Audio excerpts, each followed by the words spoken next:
Hello everyone, and welcome back. Today in the workshop we have our broom style nire. It has, as you can see, since you've last seen it, pushed out a considerable amount of growth. It's a little late for this, but we're getting to it. Right now, what we're going to focus on today is thinning this down again. When you're creating a broom style tree, you're wanting to let it grow, cut it to 2 leaves. That branches off, cut it to 2 leaves. That branches off, cut it to 2 leaves.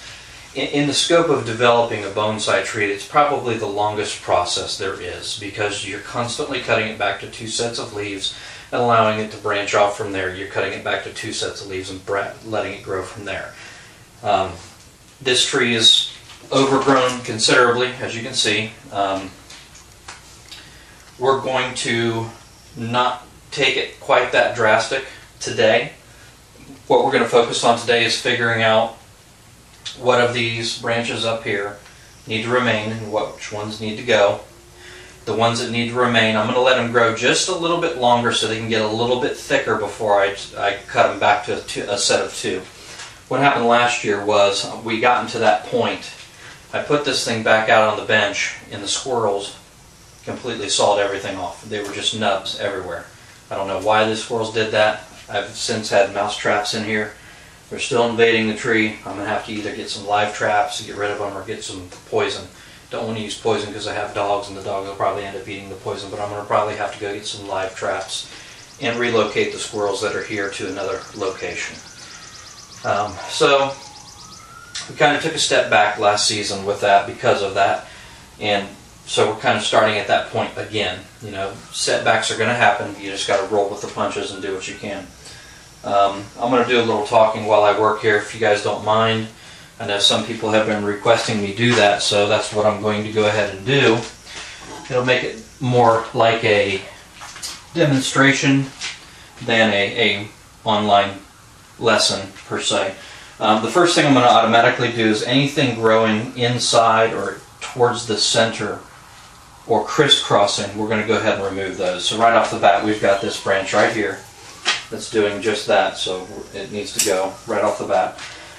A lot of these lower branches that you see down through here are not necessary either. A lot of them are coming out from even the wound site, where it's back budded clear down here to the wound site. So all of those branches, you know, although, yeah, could we use it as a sacrifice branch? Of course we could use it as a sacrifice branch to help with the calcing and the closing over of this wound. Is it really going to be necessary? No, not with this particular tree. It's calcing over really, really fast and really, really well, so it's not going to be necessary on this particular tree. Now, you'll have to handle that on a tree-by-tree basis, of course, because some trees do not callus over as well as others. So, you know, that has to be taken into consideration whenever you're doing anything like this. Of course, you can see right here, as a matter of fact, I don't know if you can see it really in detail, but I cut a branch off here, and there's just a whirl of new buds that are doing just that. They're there to grow, to callus it over. Because I'm going to be leaving a lot of this up here, and I'm going to let it grow rapidly to kind of catch up with the rest of the tree, it's not going to be necessary. So we're just going to go ahead and remove those. The more of these we remove now, better off we're actually going to be in the long run. Number one, it's going to prevent a swelling down here. Take them all out. These things will swell immensely, and it can eventually create a reverse taper situation, which of course we do not want. So that's why I like to remove that stuff now. I'm going to remove about that much of it, and I'm going to leave what's on top here for now. We're going to go to another branch and continue doing some work here. And the reason I'm going to do that is because we need to look at this part in a little bit more detail and make some decisions before we go much further on that part of it. So let's just continue to go around the tree here. And we're just going to go up the tree and remove everything that's not necessary to the final design of the tree. And especially with these elms, you really got to watch them because they will put out a ton of growth. And if you leave this on the tree, it's really not doing the tree any benefit because you're not focusing the energy on the branches that you're wanting to keep. You're more so focusing a little bit a ton of a little bit of energy all over the place instead of a lot of energy where you really need to be focusing it. So it's better to do this now than later.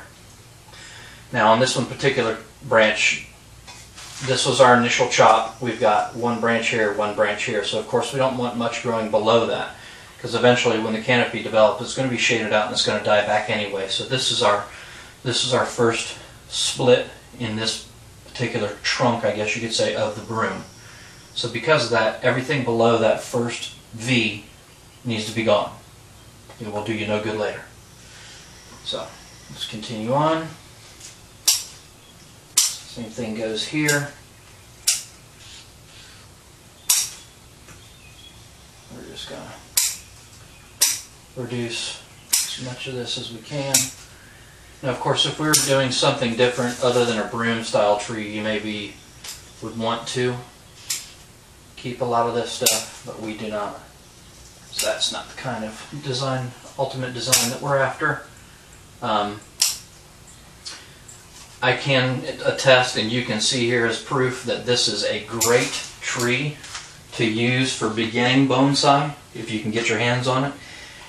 Any Chinese elm, for that matter, is going to be great for a beginner bonsai enthusiast, because you can make just about every mistake with the exception of watering, and the tree is going to forgive you for it. As you can see, this thing just exploded with back budding all over the place, and it's done that every year since we made the initial cut.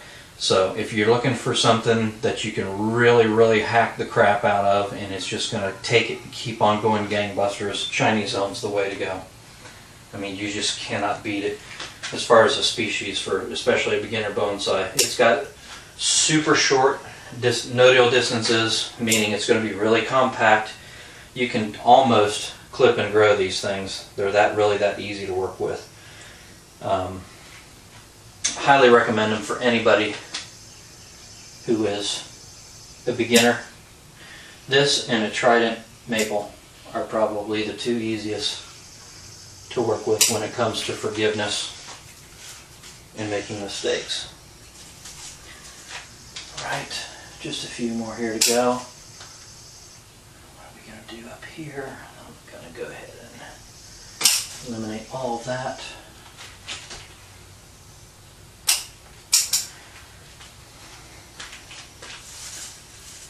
Here we've got these two. Is that really necessary? No, it is not.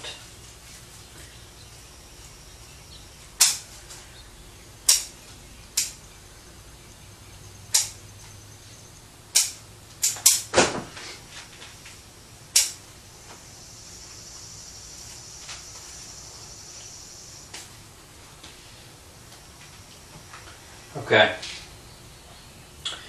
now that we've cleaned up the bulk of this underneath that we know we're not going to need or use, now we need to start focusing on what we're going to keep for the top part of this canopy. Obviously we don't need these 1,500 branches right here, but we need to kind of be selective in what we keep and what we don't. Of course, like I said, this is going to be a broom style tree. This particular portion of the tree really doesn't have a cut where we were able to cut and then create the V because the squirrels ate part of it and it died back. So we've got something a little bit different that we're going to have to work with here, which is fine. I mean, it was just, like I said, this is what the tree gives us because of its environment that it grows in, so this is what we have to work with.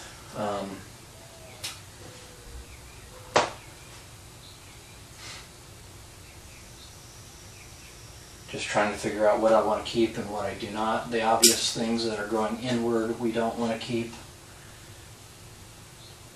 Everything else is up for consideration.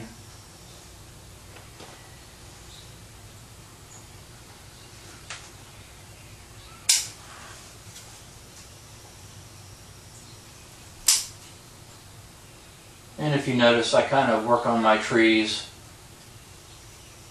at eye level or underneath them, especially when I'm dealing with masses of branches, because you can actually look up into the canopy a little bit better and see what you're dealing with.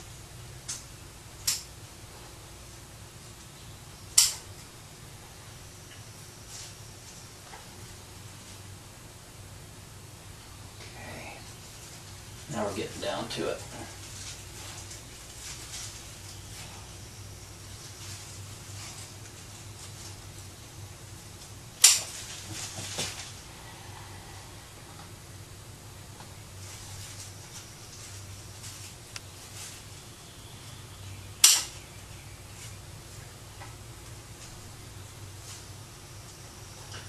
Now when I go through this, I'm not going to go all the way on each particular branch at first. I've left myself 1, 2, 3, 4, 5, 6 possibilities on this one branch here. And I'm going to go through and I'm going to do that on all of the branches before I select my final leaders. Okay, so due to time constraints on YouTube, of course I can't show you everything, but I at least wanted to show you that portion of it. You saw what I did on this branch here. I'm going to be doing the same thing to this side and to the back as well, and then when we get back we'll continue from there. So welcome back, folks.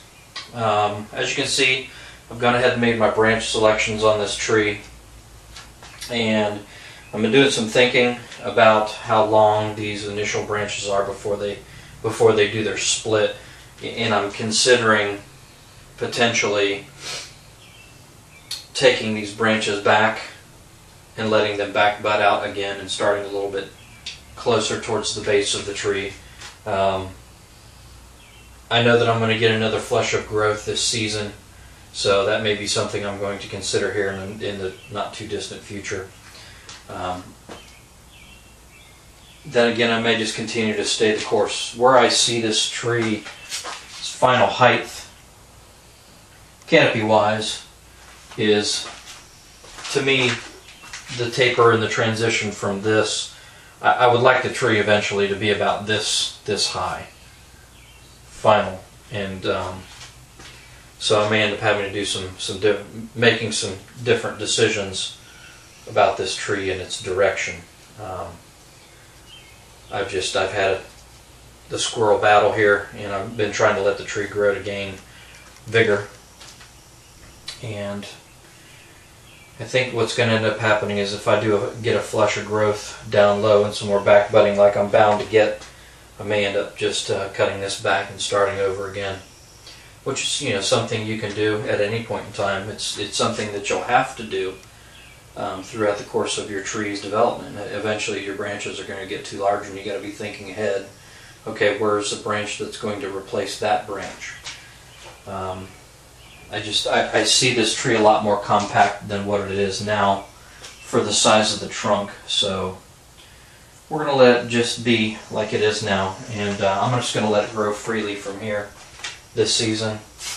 But I think what we're going to end up doing next season is some drastic changes to the tree.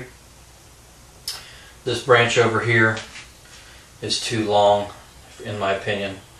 This one right here is getting a little bit long, in my opinion. The one in the back's about right. This right here, what I see is about right, in my opinion, as far as size. We just need to develop that tracery of twigs. So we're going to see what happens with this tree. I did end up wiring this over. I feel like where this is now, in conjunction with the rest of the tree, is good. We may try a different direction with this thing as far as the broom style is concerned.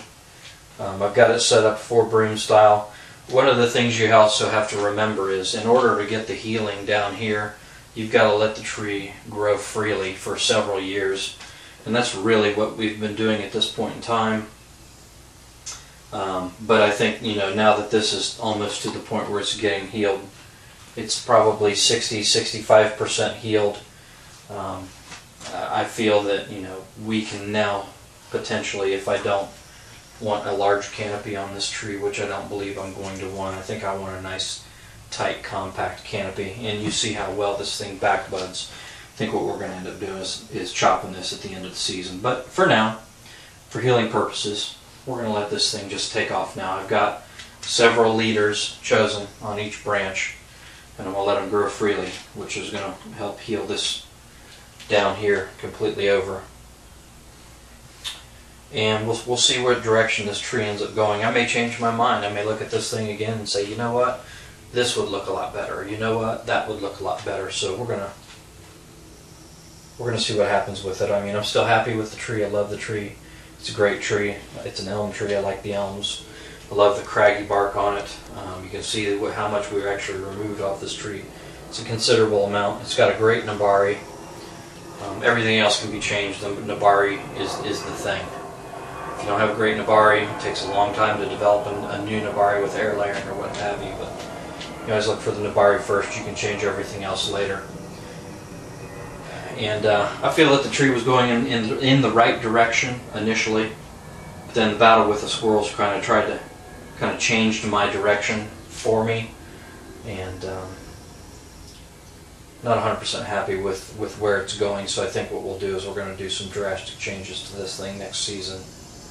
Get it more compact, get it down tighter, and do a lot more focus on branch ramification. These things will ramify really fast.